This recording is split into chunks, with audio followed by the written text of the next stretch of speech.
మనతో వివరించడానికి ఎమ్మెల్యే సునీల్ కుమార్ గారు ఫోన్ లైన్ లో సిద్ధంగా ఉన్నారు. సునీల్ కుమార్ గారు నమస్తే అండి. నమస్తే అమ్మా.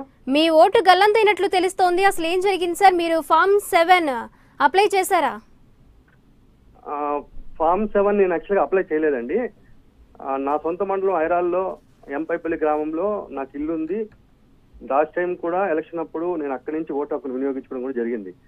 మరి ప్రతిరోజు అన్నిత్యం ప్రజల మధ్యలో ఉంటూ మీడియాలో కనిపిస్తున్నటువంటి నన్ను కూర్చి ఓటు తీసేయమని చెప్పి ఆన్లైన్ లో క్లెయిమ్ చేయడం జరిగిందని చెప్పి కూడా అధికారుల నోటీస్ తీసుకురావడం జరిగింది. ఎవరో గుర్తు తెలియని వ్యక్తులని చెప్పి వాళ్ళు చెప్తున్నారు.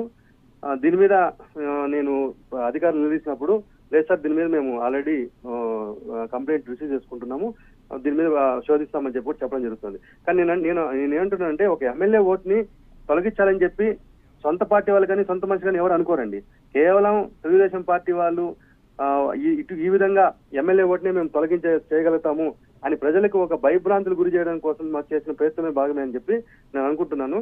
ఎందుకంటే కార్యకర్తలకు కానీ మా సానుభూతి పరులైనటువంటి కొంతమందికి దాదాపు 4,000 ఓట్లు తొలగించమని చెప్పి ఆల్రెడీ ఆన్లైన్ లో క్లెయిమ్స్ వచ్చాయి. దీని మీద సైబర్ క్రైమ్ కానివ్వండి, రిటర్నింగ్ ఆఫీసర్ కానీ మేము కంప్లైంట్ చేయడం కూడా జరిగింది. ఇది కేవలం ప్రభుత్వంలో మేము ఉన్నాము, అధికారంలో మేము ఉన్నాము, మాకు ఏ ఇన్ఫర్మేషన్ మేము తెప్పించుకోగలుగుతాము, ఎటువంటి కార్యక్రమంలో మేము చేయగలుగుతాము అని చెప్తూ ఓట్లను తొలగించి రేపు ఎన్నికల్లో వైఎస్ఆర్ పార్టీ సానుభూతి పడినటువంటి వారి ఓట్లు వేయనీయకుండా చేసే ప్రక్రియలో భాగంగా ఈ వారు ఆలోచనలకి అధికారులు కొంత సహకారం అందించి ఉండొచ్చు. కాబట్టి ఈ విధమైన జరిగిందని చెప్పి కూడా మేము భావిస్తున్నాం. సునీల్ కుమార్ గారు, మీ పార్టీకి చెందిన సుబ్రహ్మణ్యం అనే వ్యక్తి ఈ ఫామ్ 7 అప్లై చేసినట్లు తెలుస్తుంది. దీనిపై మీరేమంటారు? అమ్మ, మీరు ఒక్కసారి ఆలోచించండి.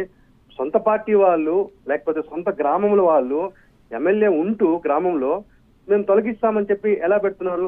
అతను కూడా పోలీసులు కానీ అధికారులు వెళ్ళి విచారించినప్పుడు అతను ఖచ్చితంగా చెప్పారంట, సార్ ఇది నాకు సంబంధించిన వ్యవహారం కాదు, నేను అసలు ఆన్లైన్కే వెళ్ళలేదు, నేను నాకు అంత నాలెడ్జ్ కూడా లేదు అని చెప్పి అతను అధికారులు కూడా చెప్పడం జరిగిందంట.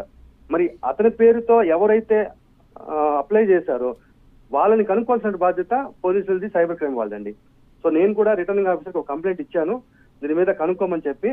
దీని వెనక తెలుగుదేశం పార్టీ హస్తం ఉందని చెప్పి నా అభిప్రాయం. అంతేగాని మా వాళ్ళ మీదే కేసు నెపం పెట్టి ఈరోజు అన్ని గ్రామాల్లో కూడా ఇదే విధంగా జరుగుతుంది. మా వాళ్ళనే ప్రయోగించి వాళ్ళ ఫోటోలో పెట్టి ఆన్లైన్ లో అప్లై చేసి ఈరోజు వాళ్ళని స్టేషన్ రప్పించి ఓటికి 2 సార్లు 3 సార్లు స్టేషన్ రప్పించి వాళ్ళని భయభ్రాంతికి గురి చేస్తున్నారు. ఈరోజు కార్యకర్తలు ప్రచారం చేయడానికి కానీ లేకపోతే మా పార్టీ కార్యక్రమాలు పాల్గొనడానికి కూడా లేనటువంటి పరిస్థితిని ఈరోజు కల్పిస్తున్నారండి.